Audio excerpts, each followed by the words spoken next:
Hi అండి, welcome to Ananya Aishwarya wood. ఈరోజు మీకు నేను చేసి చూపించబోయే రెసిపీ వచ్చేసి సాంబార్ రెసిపీ అండి. దానికి ముందుగా ఒక గిన్నె తీసుకొని ఆయిల్ వేడెక్కిన తర్వాత మీకు తగినంత ఆయిల్ వేసుకోండి. నాకు సరిపడాగా నేను వేసుకున్నాను. తర్వాత పోపు దినుసులు,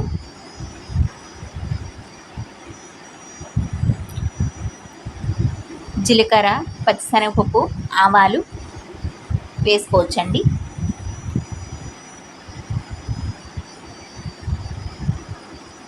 అవి కొంచెం కలర్ చేంజ్ అయిన తర్వాత కరివేపాకు వేసుకోండి.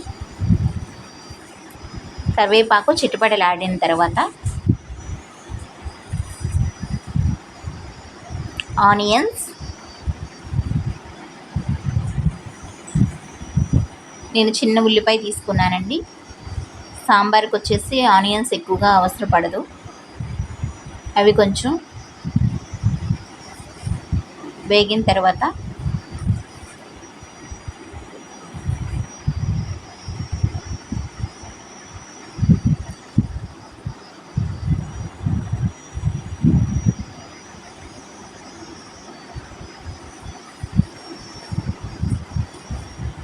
నా దగ్గర ఉన్న కూరగాయలు నేను వేసుకున్నానండి. అది మీ ఆప్షనల్.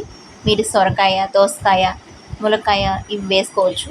నేను బెండకాయ, మునక్కాడ, ఒక పొటాటో, టమాటో వేసుకున్నాను.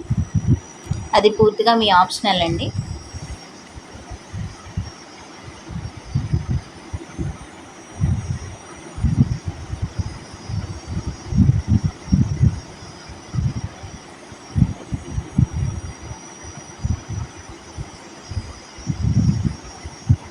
టమాటో,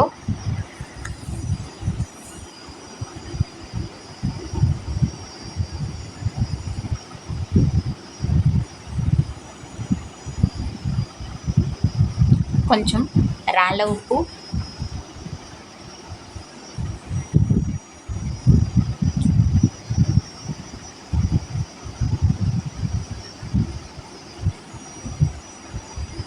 ఒక టీ స్పూన్ పసుపు,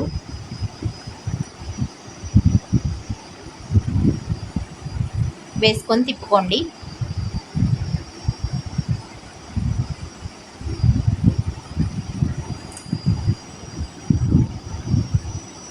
గరిటెతో తిప్పిన తర్వాత గ్యాస్ని సిమ్లో పెట్టి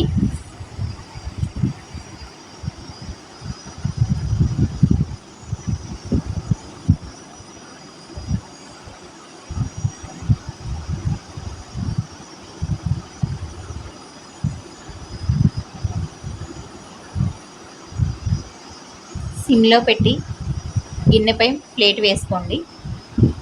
ముక్కలు మగ్గిన తర్వాత ఒక 10 నిమిషాలకు ముక్కలు మగ్గుతాయండి. మగ్గిన తర్వాత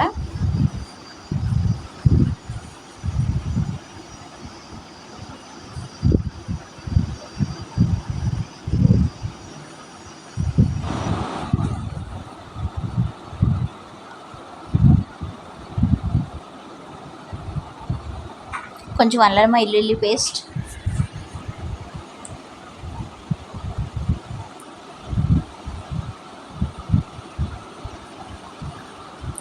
టూ స్పూన్స్ కారం,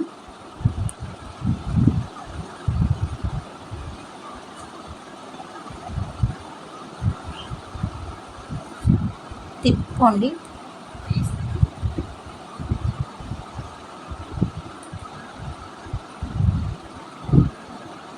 కారం వేసిన తర్వాత గరిటెతో తిప్పుకోండి.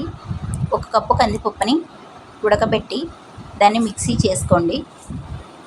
మిక్సీ చేసిన తర్వాత దానిలో చింతపండు రసాన్ని కలిపి ఆ రెండింటి మిశ్రమాన్ని ఈ వెజిటబుల్స్లో పోసుకోండి.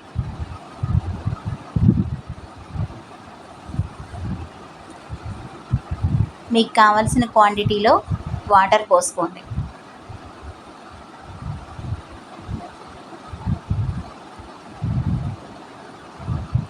వాటర్ పోసిన తర్వాత గరిటెతో తిప్పండి. తర్వాత చిన్న బెల్లం ముక్కని దానిలో వేయండి.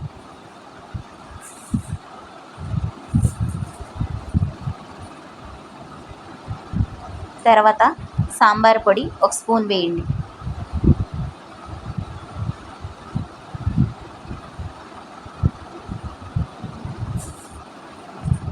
ఇందాక వేసిన ఉప్పు సరిపోదండి, ఇంకొంచెం రాళ్ళ ఉప్పుని యాడ్ చేసుకోండి.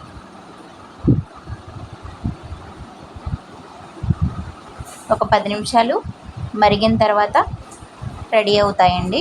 అంతే అండి, ఎంతో టేస్టీగా ఉండే సాంబార్ రెసిపీ రెడీ.